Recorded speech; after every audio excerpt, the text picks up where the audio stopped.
Baiklah, kita selamat siang. Kita berjumpa kembali dengan materi kuliah jaringan komputer.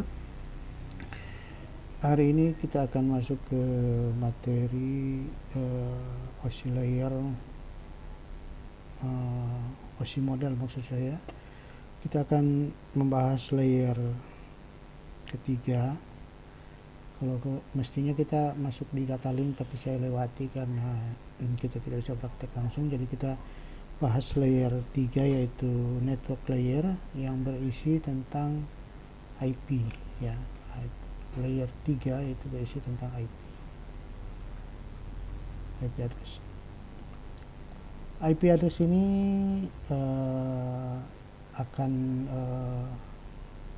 dipakai sebagai pengirim maupun penerima data, atau yang biasa disebut dengan alamat di dalam pengiriman data di internet. Dengan IP di layer ini pun akan terjadi proses routing melalui internet networking menggunakan router maupun switch. Nah, routing itu seperti apa?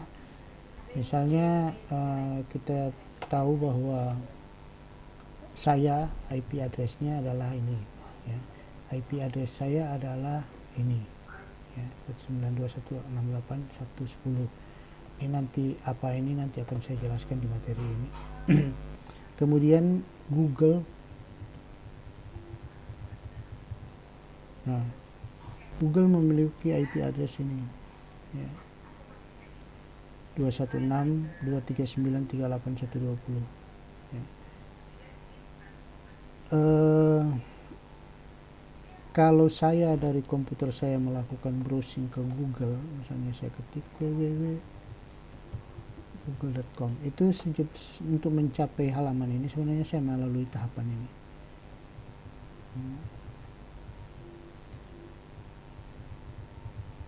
Oke, saya menuju ke IP 216.239.38120 itu langkahnya adalah seperti yang digambarkan di layar ini.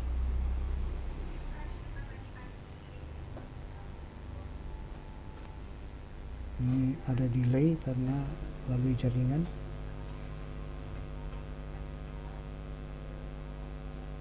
Oke, inilah yang disebut dengan routing, route. Jadi dari komputer saya menuju ke sini itu melalui 11 routing ya, 11 router.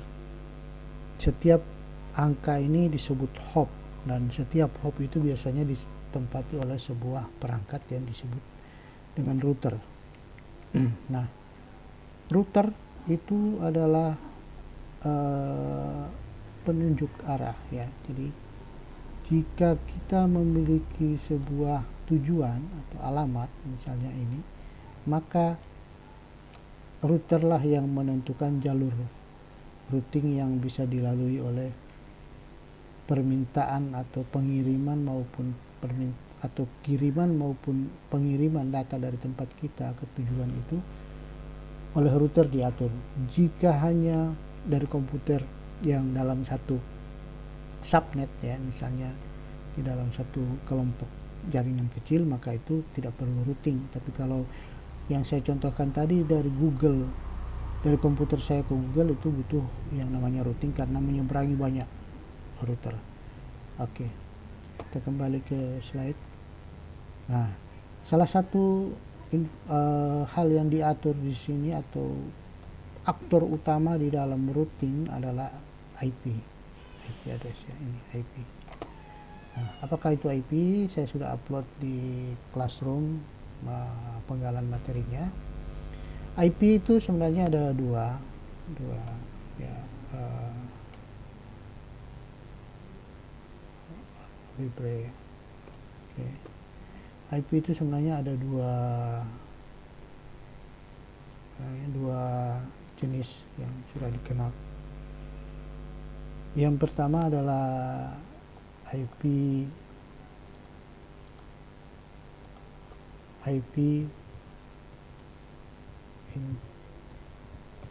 versi 4, dan yang kedua adalah IPv6. ya. IP sendiri sudah saya jelaskan di materi, ya. Maksudnya adalah Internet Protocol Address, ya, IP address, Internet Protocol Address. Nah, di materi kali ini kita akan belajar tentang IPv4 atau IP versi 4, IP address versi 4 yang lazim kita gunakan. Seperti yang saya tunjukkan di slide tadi awal, bahwa yang saya tunjukkan angka-angka ini adalah IP. IP ini adalah identitas komputer kita di dalam jaringan. Ini IP. Ya. Oke, di sini ditulis INET ADDR. Itulah Internet Protocol Address. Jadi INET itu singkatan dari Internet Protocol atau IP tadi, dan ADDR adalah alamat. Jadi INET address adalah ini. Oke. IP itu sebenarnya adalah bilangan yang terdiri dari 4 kali 8 bit. Jadi ada 1, 2, 3, 4, 5, 6, 7, 8. Kemudian ada pembatasnya, di sini ada titik antara 8 bit pertama ke 8 bit kedua, ya. Kemudian angka yang ada di dalam kalau dia berupa biner berarti angkanya 0 dan 1, ya. Karena 0 dan 1 kalau biner. Kalau yang Anda lihat tadi adalah tampilan IP dalam bentuk desimal. Desimal, dan setiap desimalnya itu selalu, setiap blok desimalnya selalu ditandai dengan dipisahkan dengan tanda titik. Jadi ini 3 angka desimal itu sebenarnya sama dengan 8 bit, ya. Untuk mentranslate bit ke desimal atau desimal ke bit, Anda bisa merujuk kembali pelajaran di semester awal, tapi jika tidak silakan tanyakan di classroom. Nanti saya buatkan penjelasan terpisah. Oke, kita lihat ini blok ini yang desimal dengan yang saya tampilkan di sini. Oke, Anda lihat, Anda bisa bandingkan.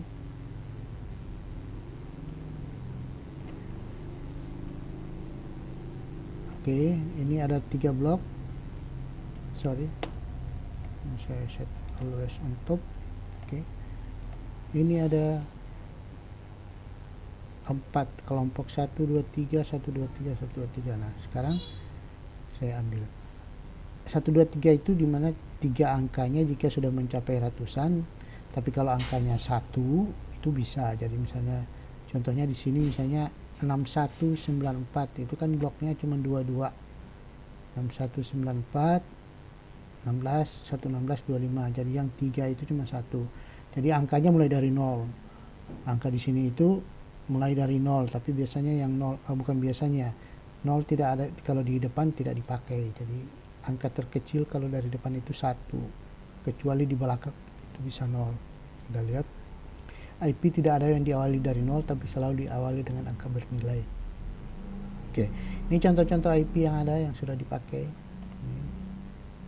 dan selalu Anda lihat setiap kelompoknya dibatasi dengan titik, titik, titik.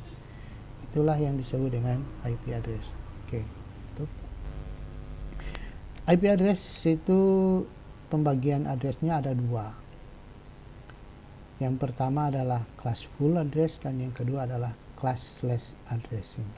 Class full artinya IP dibagi atas kelas-kelas tertentu, sedangkan classless artinya IP tidak menggunakan pembagian berdasarkan kelas. Oke.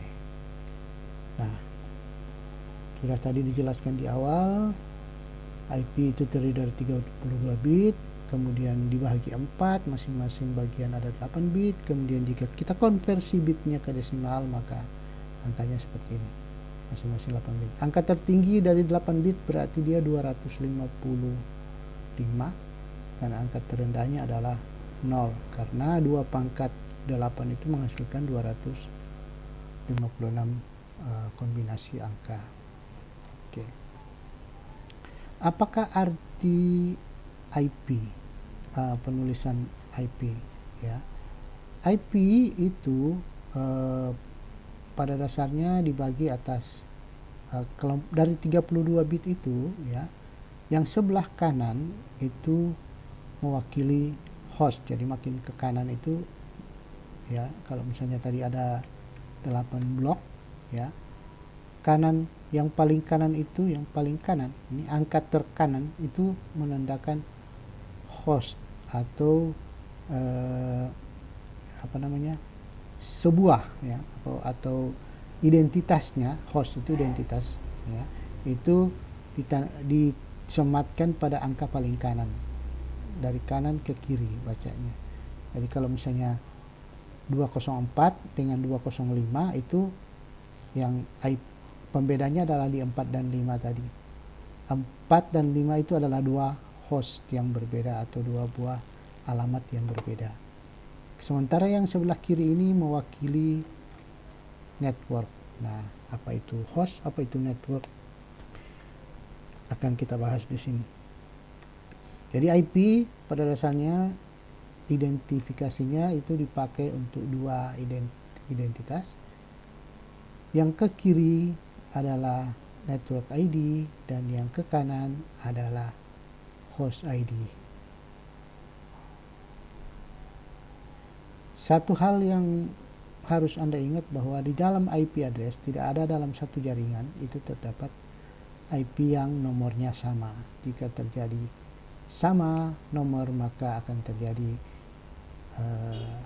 kecelakaan yang disebut dengan konflik atau tabrakan IP. Jadi tidak boleh ada komputer dalam jaringan yang sama pakai dua IP. Oke, itu dulu, nanti sebentar saya lanjutkan.